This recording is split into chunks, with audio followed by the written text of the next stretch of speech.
तो साथियों, WS TV पर आप सभी साथियों का बहुत बहुत स्वागत है। और आज परिचर्चा के इस अंक में हम चर्चा करने जा रहे हैं कल और परसों होने वाली हड़ताल पर। कल और परसों 2 दिन आम हड़ताल का आह्वान किया है ट्रेड यूनियंस ने। इस हड़ताल का आह्वान प्राइवेटाइजेशन के खिलाफ और उन तमाम हमलों के खिलाफ किया गया है। श्रम कानूनों पर हमला हो रहा है, निजीकरण हो रहा है, महंगाई और मुद्रास्फीति बढ़ रही है। तो पूंजी के इन तमाम हमलों के खिलाफ मजदूर वर्ग ने एक तरह से पलटवार किया है। 2 दिवसीय हड़ताल का आह्वान किया गया है और इसके अपने मुद्दे हैं हड़ताल के। इसका अपना एक महत्व है, आर्थिक और राजनीतिक महत्व है। और ये एक तरह से पहली पहली चुनौती है जो मजदूर वर्ग की तरफ से पूंजी की सत्ता के खिलाफ आ रही है। आज इस मुद्दे पर चर्चा करने के लिए हमारे साथ स्टूडियो में मौजूद हैं। साथी मैं आपका परिचय करा दूं उनसे। साथी बलबीर सैनी जी हैं मेरे बाईं तरफ।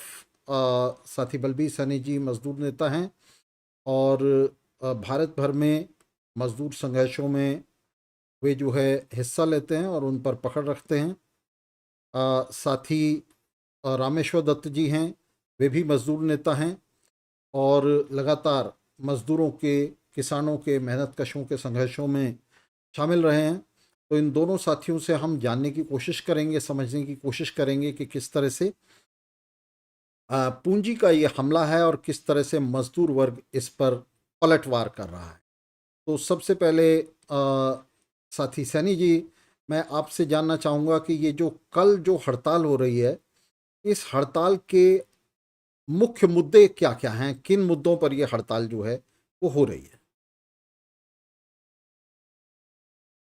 जो मांग पत्र या 12 सूत्रीय चार्टर लेकर ये हड़ताल जो है आयोजित की गई है, उनमें सबसे पहले नंबर पर है कि जो श्रम कानून थे 29 से भिन्न भिन्न समय से, तो उनको अब रद्द करके 4 लेबर कोड बना दिए गए हैं।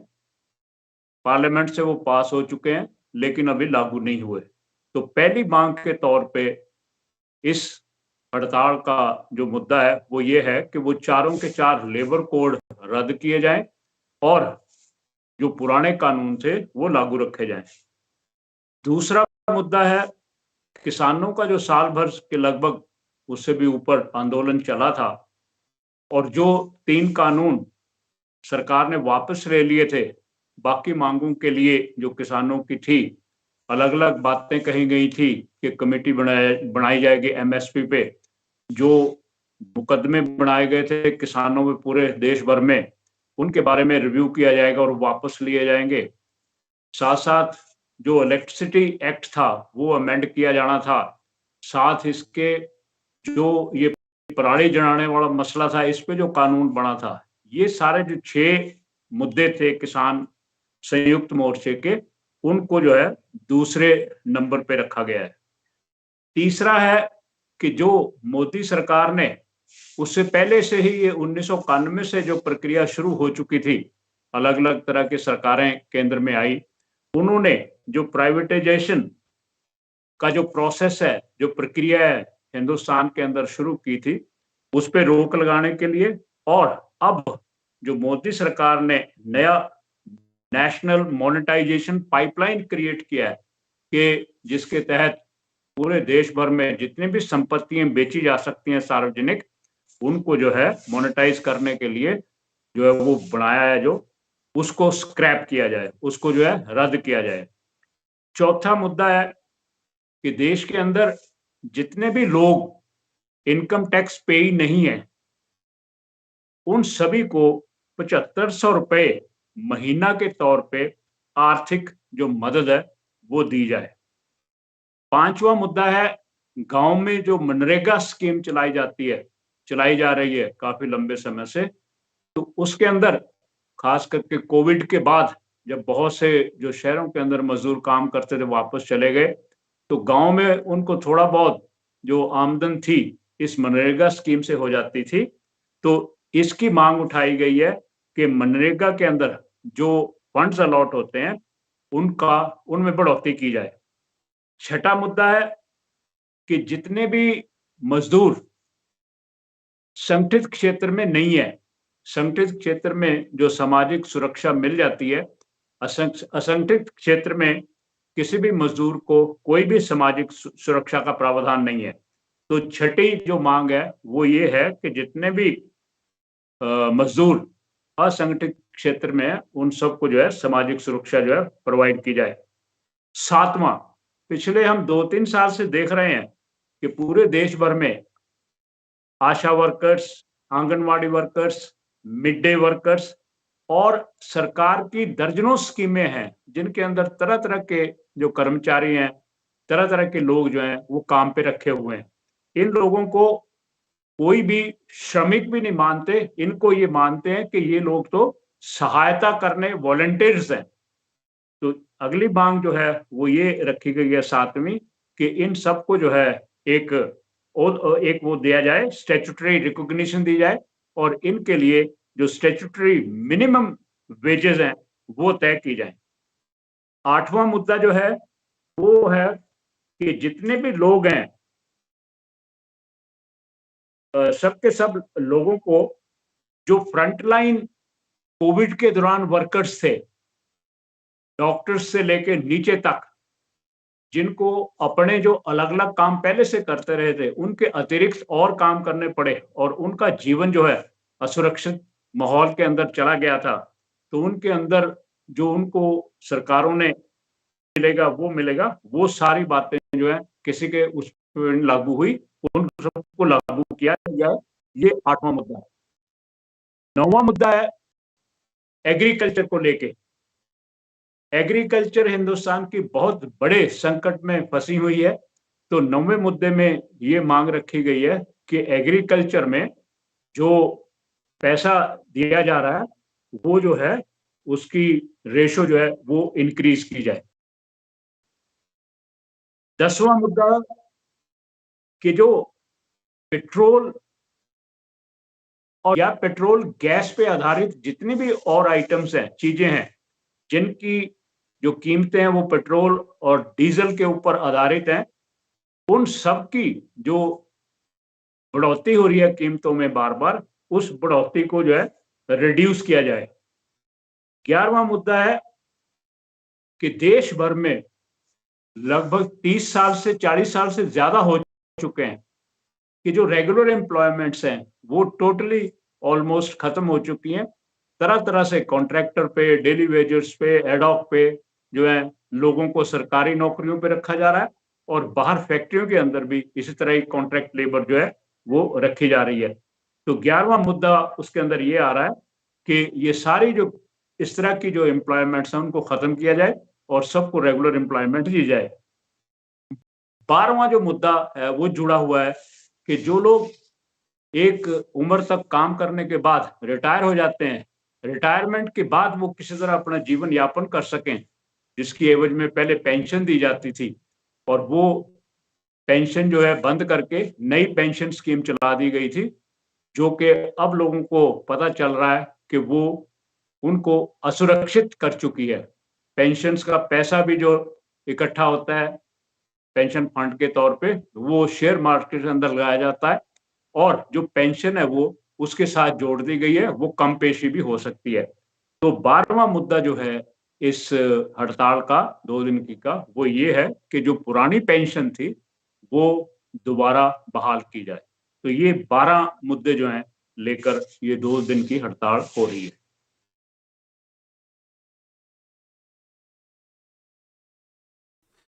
बलबीर सैनी जी ये डिटेल कर रहे थे, बता रहे थे कि किस तरह से ये हड़ताल जो है इन 12 मुद्दों के इर्द गिर्द जो है उसको संगठित किया जा रहा है। बड़े महत्वपूर्ण मुद्दे हैं, 12 मुद्दे बहुत महत्वपूर्ण हैं और इसके साथ ही जो हमला है ये पूंजी का, जो श्रम कानूनों को ध्वस्त करके सारी सुरक्षा हटाकर महंगाई, मुद्रास्फीति, इन सब के जरिए हो रहा है। सबसे बड़ा हमला इस समय निजीकरण के जरिए हो रहा है। ये जो मोनेटाइजेशन पाइपलाइन की बात की है कॉमरेड सैनी ने, ये अपने आप में एक बड़ा विध्वंसक हमला है और मजदूर वर्ग पर नहीं, ये पूरी जनता पर जो है एक हमला है। जो एसेट्स हैं उनको बेचा जा रहा है, निजी पूंजीपतियों के हाथ कौड़ियों के दाम पर उन्हें दिया जा रहा है। तो इस सब के खिलाफ ये हड़ताल हो रही है। साथी रामेश्वर जी, मैं आपसे ये जानना चाहूँगा कि जितना बड़ा हमला है, बहुत बड़ा हमला हो रहा है और उसके खिलाफ ये मुद्दे भी बड़े महत्वपूर्ण हैं। क्या इनके लिए ये जो सीमित हड़ताल है, 1 या 2 दिन की हड़ताल, क्या ये अपने आप में काफ़ी है? क्योंकि ये तो सांकेतिक सांकेतिक हड़ताल है, 1 या 2 दिन की हड़ताल, तो क्या ये अपने आप में काफ़ी है? और ये साल दर साल इसी तरह से जो है चलती आई है। तो इस पर मैं जानना चाहूँगा आप क्या सोचते हैं इसको लेकर? देखिए राजेश जी, आप इससे पहले जो स्ट्राइक हुई थी वो अ, जब किसान आंदोलन शुरू हो रहा था 2020 के नवंबर में हुई थी, 26 नवंबर को। और वो स्ट्राइक 1 दिन की थी। तो उसी में जब किसान आंदोलन से वो स्वतंत्र अलग हुई तो वहीं पर ये जो किसान नेता और किसानों को, क्या हम ट्रेड यूनियन नेताओं को कहें, कि उनका इरादा स्पष्ट हो गया था कि उनको कोई बहुत बड़ा चैलेंज सरकार को नहीं देना है। उससे पहले साल दर साल 2016 और 2017 में भी एक एक दिन की स्ट्राइक होती रही थी और अक्सर वो सितंबर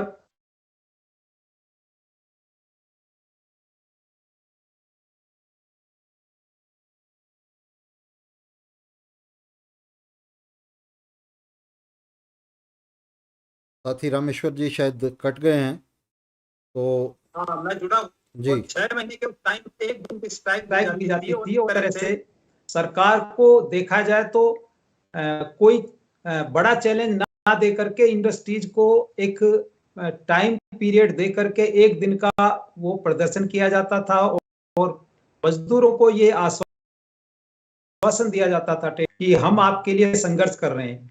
अब देखिए आप, 26 नवंबर 2020 के बाद अब 2 दिन की स्ट्राइक भी लगभग सारी ट्रेड यूनियन मौजूद हैं, छोड़ के भारतीय मजदूर संघ जो इसका आपके बीजेपी से जुड़ा हुआ है।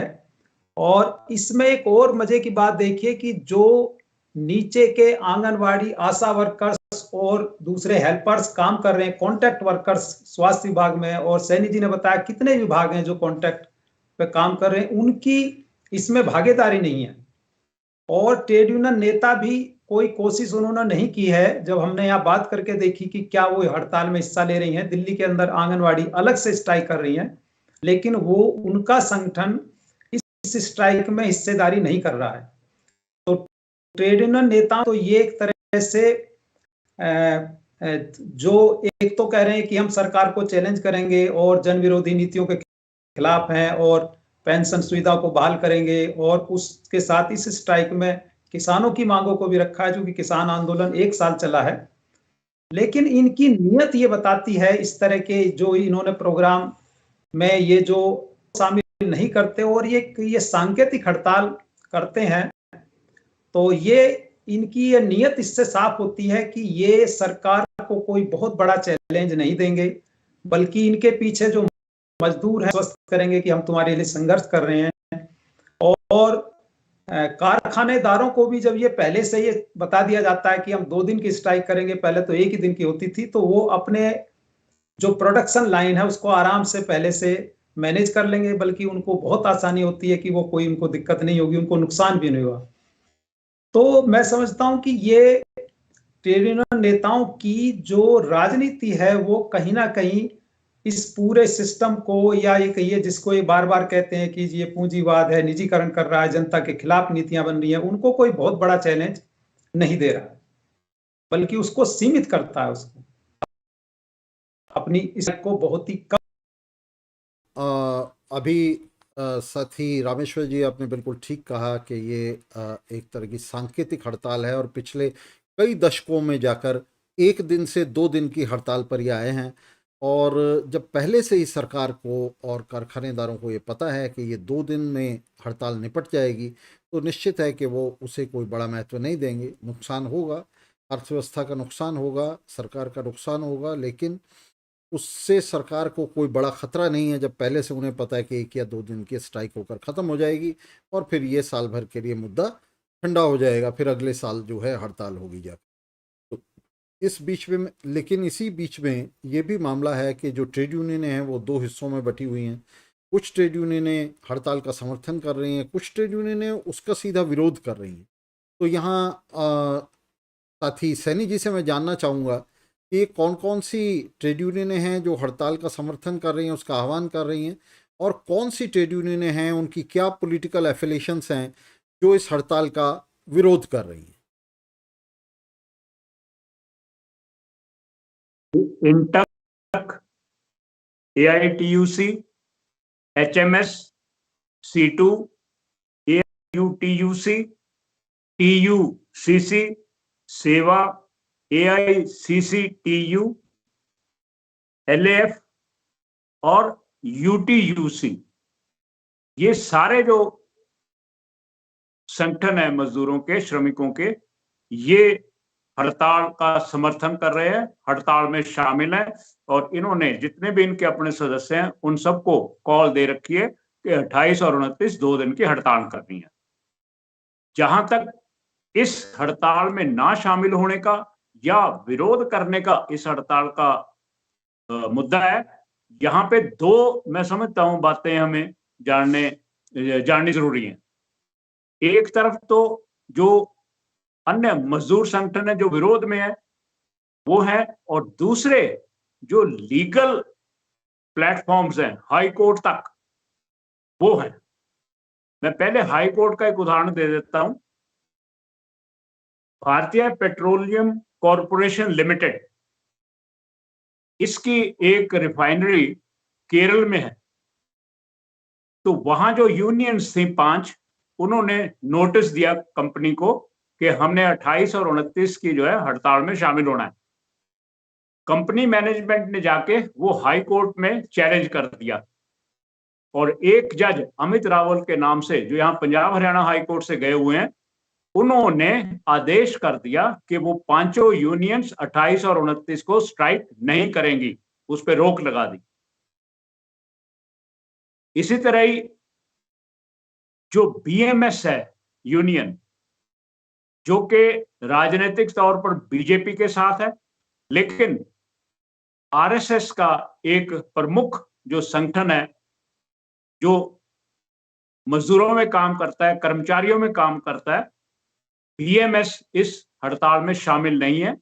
जगह जगह पे वो अपने भाषणों के जरिए इस हड़ताल का औचित्य उसको चुनौती देते हैं और इसको बेकार साबित करके उसका एक तरीके से विरोध कर रहे हैं। एक दूसरा संगठन है वेस्ट बंगाल में, राजनीतिक तौर पे जो TMC वहां सत्ता में है, जो TMC ने अपना वहां पे विंग खड़ा कर रखा है श्रमिकों में, वो लोग इसका विरोध कर रहे हैं। और TMC जो राजनीतिक पार्टी है, वो नीति के तौर पर ही स्ट्राइकों के अगेंस्ट होते हुए उन्होंने इसका विरोध किया हुआ है, और यहां तक आदेश जारी कर दिया कि 28 और 29 को यदि कोई भी कर्मचारी सरकार के या सरकारी जो अदारे हैं स्टेट के, उनका कोई श्रमिक हड़ताल पे इन 2 दिन जाएगा तो उसको शो कॉज नोटिस दिया जाएगा और उसके खिलाफ अनुशासनिक कार्रवाई जो है वो भी की जा सकती है। तो इसके साथ केंद्रीय संगठन जो मैंने बताए पहले, जो श्रमिक संगठन है जो इस हड़ताल में शामिल है, राज्यों के लेवल पे जो पार्टियां सत्ता में हैं, जो केंद्रीय लेवल पर उनके कोई संगठन नहीं है, उनमें से कोई भी ऐसा संगठन जो है वो सामने नहीं आया। जो पार्टी जो स्टेट लेवल की है, उन्होंने किसी ने भी इस कॉल में शामिल होने की कोई कॉल अपने लोगों को नहीं दे रखी। तो इस प्रकार से ये हम देखते हैं कि 2 हिस्सों में बंटे हुए हैं। एक वो जो सपोर्ट कर रहे हैं, एक वो जो या तो बिल्कुल ही चुप करके बैठे हैं या सक्रिय विरोध कर रहे हैं। इसी सिलसिले में मैं कॉमरेड सैनी आपसे एक बात और यहाँ जानना चाहूँगा कि, और वो बहुत महत्वपूर्ण है, कि जो अम्बेडकराइट यूनियंस हैं, जो बामसेफ और दूसरे श्रमिक संगठनों के साथ जुड़ी हुई हैं, उनका इस हड़ताल को लेकर के क्या रुख है? क्या वो किसी तरह से हड़ताल का सक्रिय समर्थन कर रही हैं? तो उनका क्या रुख है और क्या उनकी राजनीति है लेकर? अम्बेडकराइट जो मूवमेंट रही, अगर हम महाराष्ट्र वाली को छोड़ दें, जिसका के अथावले आज मंत्री भी है बीजेपी का केंद्रीय सरकार में, हम सिर्फ कांशीराम से इसको लें, जिसने कि बामसेफ को खड़ा किया और उसके बाद DS4 बनाई और उसके बाद जो है अभी जो हमारे सामने बहुजन समाज पार्टी जिसकी नेता मायावती हैं, अगर इन पे ही ध्यान दिया जाए, इन्होंने जितने भी लोग रिजर्वेशन के माध्यम से जो अलग-अलग अदारों के अंदर जाके उनको सुविधाएं मिली, तो उन्होंने इसकी बजाय कि वो जो पहले से वहां पे संगठन सक्रिय थे या काम कर रहे थे मजदूरों के, श्रमिकों के, कर्मचारियों के, हर एक जगह अपनी अलग-अलग, जैसे बोलते हैं 3 ईंट की मस्जिद, अलग-अलग यूनियन जो है खड़ी कर दी। और वो यूनियंस कभी भी जो साझा कोई प्रोग्राम बनता है निचले लेवल पे भी, उनमें किसी भी तरह का जो है कोई संबंध नहीं रखती, किसी भी तरह की शमूलियत नहीं करती। तो ये लोग तो बिल्कुल ही जो अम्बेडकराइट्स मूवमेंट है ट्रेड यूनियन में, ये बिल्कुल एक ऐसी मतलब ऐसी मूवमेंट बनी हुई है जिसने जो कि मेजर हिस्सा है हमारे यहाँ मजदूर श्रमिक वर्ग के अंदर, जिन्हें हम दलित कह सकते हैं, उन लोगों को बिल्कुल बाकी लोगों से जो है अलग कर रखा है। उनके साथ किसी भी तरह का कोई भी संबंध जो है राजनीतिक तौर पे, ट्रेड यूनियन के तौर पे, किसी भी तरह जो है उनके साथ जुड़ के कोई भी काम नहीं करते ये लोग। देश के अंदर अगर हम बात करें, पूरे देश के अंदर देखें, भारत में देखें, तो जहाँ जहाँ भी जिसकी सरकार है वो सरकारें निश्चित रूप से इस स्ट्राइक को अपोज कर रही हैं। और ये विपक्ष की सरकारें भी, अभी आपने सनी जी ने बताया किस तरह से जो तृणमूल की सरकार है पश्चिम बंगाल में, जो वास्तव में विपक्ष की सरकार है, केंद्र सरकार की नीतियों के खिलाफ ही हो रहा है, लेकिन वो जो विपक्ष की बूर्जुआ सरकारें हैं वो भी उसी तरह से होस्टाइल हैं, उसी तरह से वे शत्रुतापूर्ण रुख रखती हैं हड़ताल के प्रति। और ख़ास तौर से उस स्थिति के अंदर, जिस स्थिति के अंदर वे राज्यों में सत्ता संभाले हुए हैं, क्योंकि ये सरकारें भी जो उसी तरह से केंद्र सरकार की तरह से जो नव उदारवादी नीतियां हैं, जो हमलावर नीतियां हैं पूंजी की, तो उनकी अगुवाई कर रही हैं। तो मैं साथी रामेश्वर जी आपसे जानना चाहूँगा कि ये तमाम जो विपक्ष की जो बूर्जुआ सरकारें हैं, ये भी अपने आप में केंद्र सरकार के साथ ना होते हुए भी, ऊपरी तौर पर उसके विरोध में होते हुए भी, ये हड़ताल का क्यों समर्थन नहीं करती हैं और क्यों ये सरकारें भी जो है हड़ताल के खिलाफ खड़ी हो? राजेश,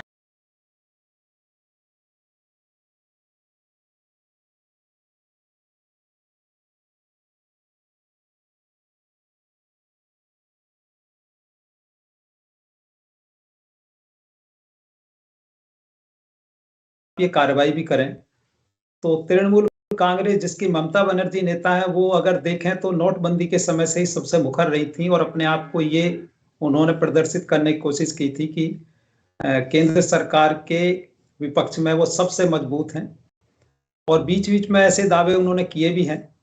लेकिन जब मजदूरों के हक की बात आती है तो वो उसी जो बुर्जुआ ढांचे के भीतर अपनी राजनीति को करते हैं, और ये इसके पीछे इनका एक डर है। ये किसी भी तरह मजदूर वर्ग को बांधे रखना चाहते हैं और कोशिश करते हैं कि मजदूर वर्ग के हाथ में वो कमान ना जाए। हालांकि अभी पहले भी बात सैनी जी ने कही कि कुछ मजदूर संगठन भी बटे हुए हैं और इसमें वो भी अपने आप को कुछ अलग किए हुए हैं।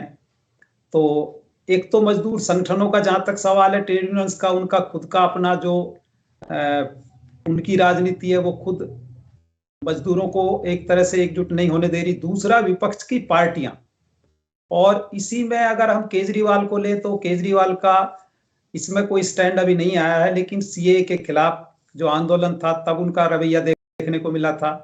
तो यहाँ ये लगता है कि विपक्ष की पार्टियां भले ये दावा करती हों कि केंद्र में मोदी सरकार है, जो निजीकरण कर रही है, महंगाई बढ़ रही है और हम जनता के साथ हैं और जनता के आंदोलन को हम समर्थन करते हैं, लेकिन जैसे ही ये लगता है कि मजदूर वर्ग कोई बड़ा विद्रोह करने जा रहा है, ये 2 दिन की स्ट्राइक एक बड़ी स्ट्राइक है, पहले के मुकाबले एक तो 2 दिन की है और एक ऐसे समय हो रही है जब कोविड के बाद अर्थव्यवस्था नीचे जा रही है। मजदूरों में, आमतौर से युवाओं में, किसानों में जो जिन्होंने पिछले 1 साल आंदोलन किया है, एक गुस्सा भरा हुआ है, और ये लग रहा है कि ये गुस्सा अगर बहुत तेज फट गया तो शायद राजनीति को एक बड़ा जो ढांचा है इसको चुनौती दे सकता है। तो ये इनके चरित्र को दिखाता है विपक्षी पार्टियों के, कि ये किसी भी तरह एक स्वतंत्र पहलकदमी करने से रोकती हैं और सिस्टम को बचाए रखने के लिए अपनी पूरी ताकत जो तो टीएमसी का इसमें जी, रवैया इसमें मैं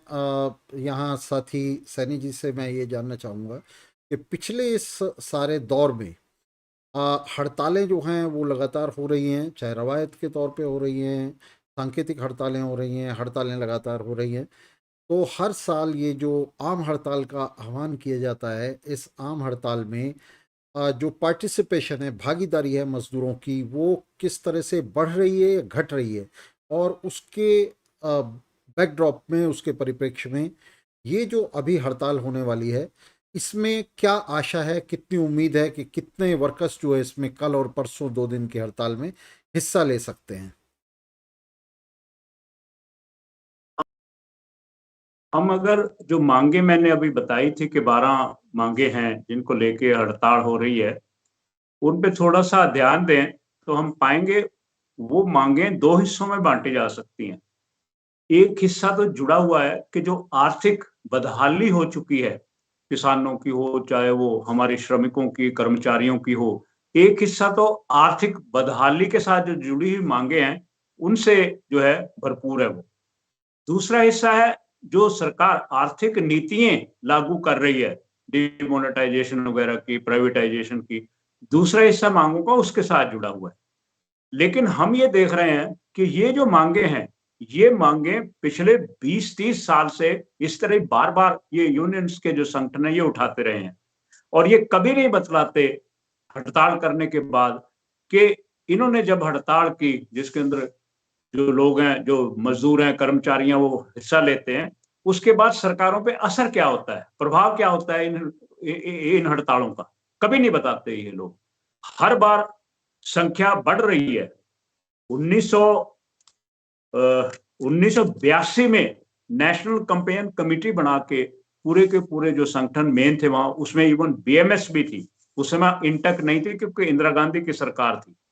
तो बीएमएस के साथ 1982 में सारी जो यूनियन थी उन्होंने नेशनल कैंपेन कमेटी बना के जो है हड़ताल की थी।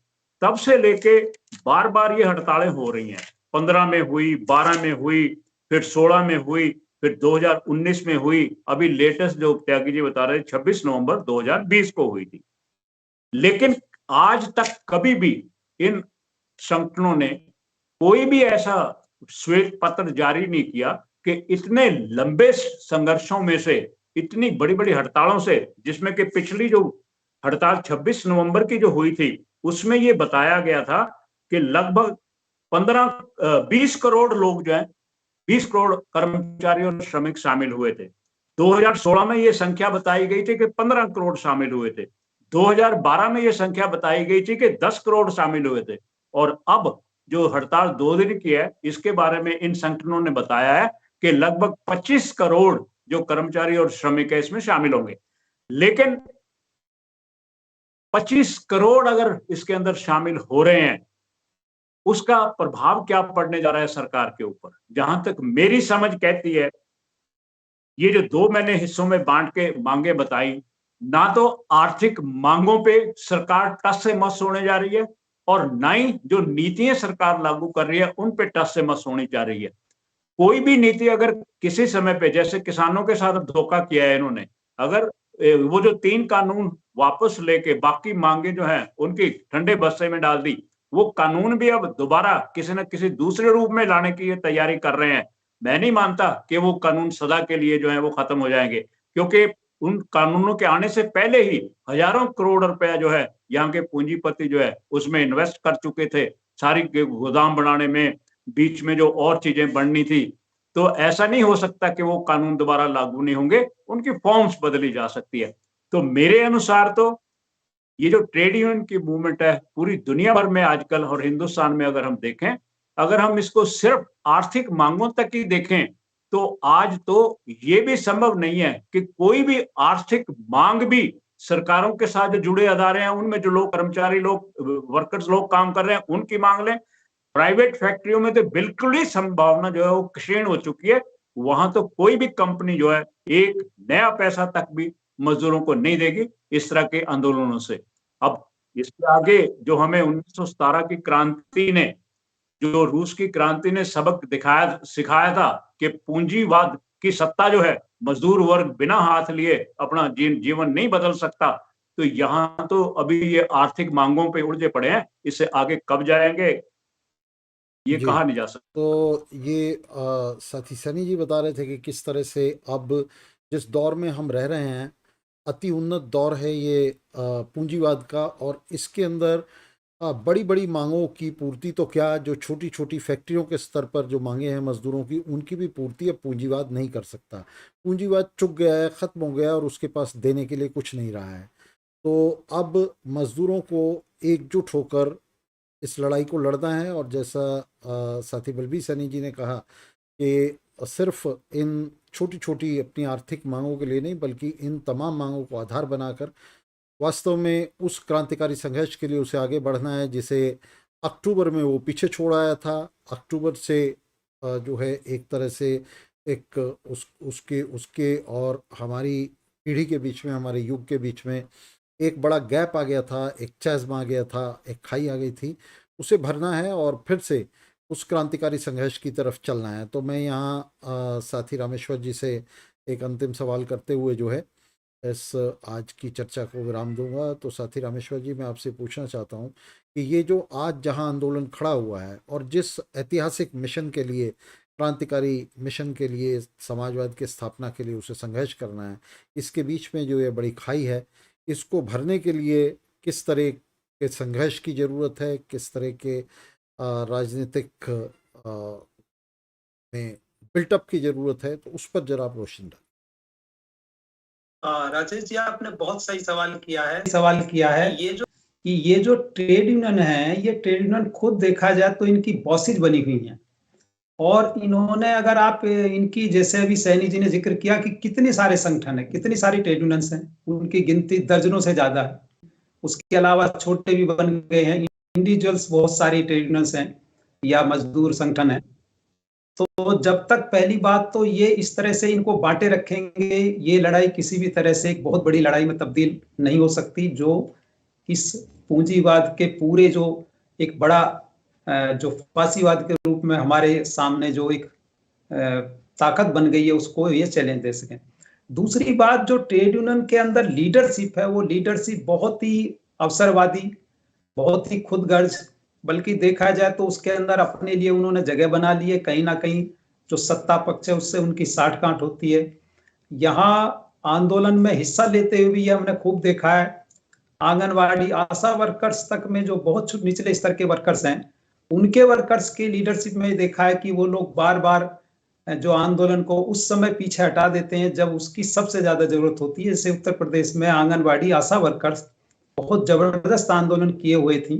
अभी ये दिसंबर और नवंबर की बात है, बल्कि ये जुलाई अगस्त से ही चल रहा था, अक्टूबर पीक पे था 2021 की बात हम करें।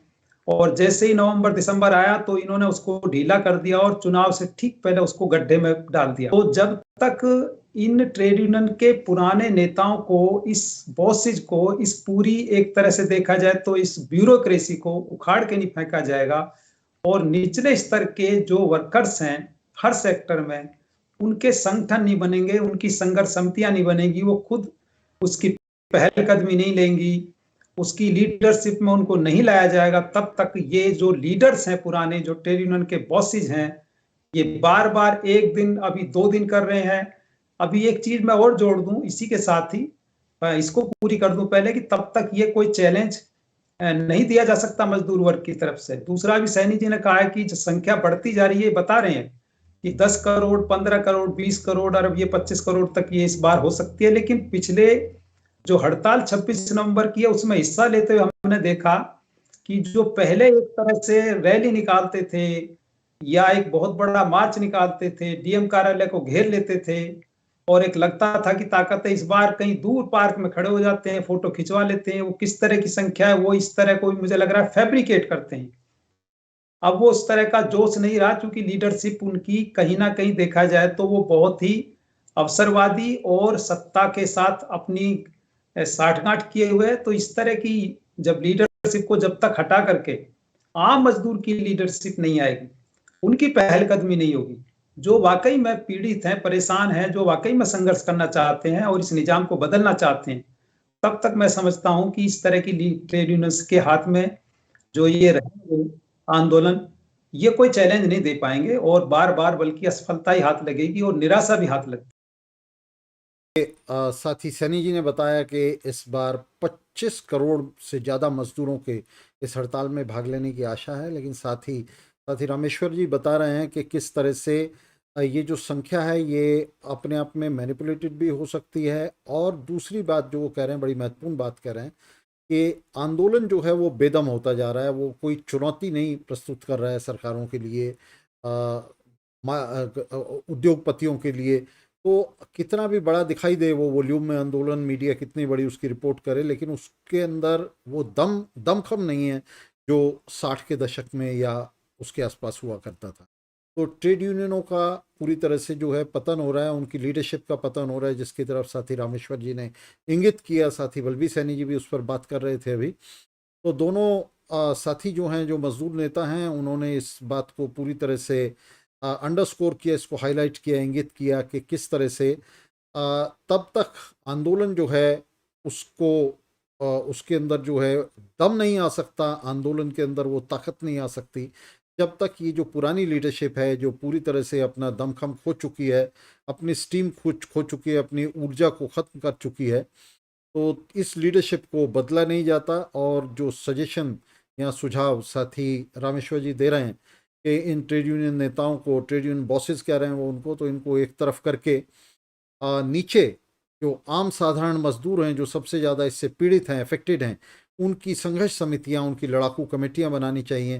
तो इस सुझाव के साथ मजदूरों के बीच में ये बात जो है ये जा रही है, जो हम आज शो कर रहे हैं, और वो देखेंगे कि किस तरह से उन्हें इस तरह की समितियां बनानी है, किस तरह से अपने आंदोलन को लड़ाकू तेवर देने हैं। तो इसके साथ ही दोनों अतिथियों का, दोनों साथियों का मैं बहुत बहुत धन्यवाद करता हूं। आप दोनों साथियों का बहुत बहुत शुक्रिया, बहुत बहुत धन्यवाद दोस्तों।